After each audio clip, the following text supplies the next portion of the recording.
गेले किती वेळापासून तुमचं हे सुरू आहे आंदोलन? काल रात्रीपासून आम्ही पोलीस प्रशासनाच्या केस देण्यासाठी थांबलेलो होतो.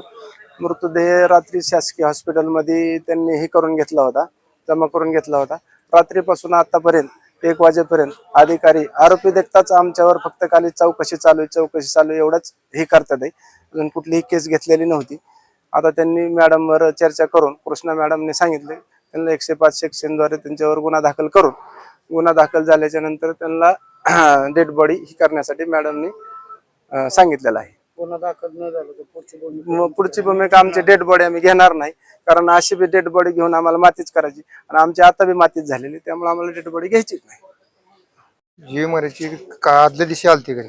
जीव मारायची धमकी दिल्यानंतर परत तिथं हायवेला आल्याच्या नंतर तिथे बी 4 जणांनी जीव मारायची धमकी देऊन तिथे 1 जणांनी मिटवून सोडून परत तिकडे विहिरीवर नेलं.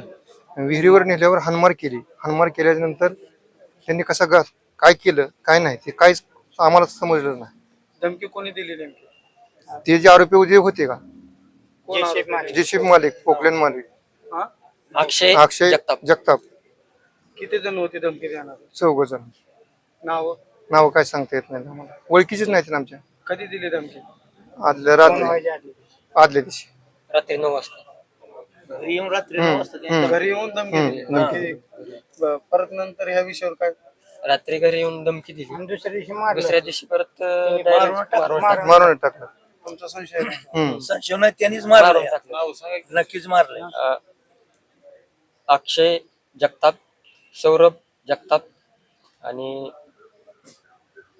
राहुल जगताप. कशामुळे धमकी दिली? कारण त्यांनी फक्त एक पॉइंट केलता हेडराचा, ह्याला चिकलठाणला.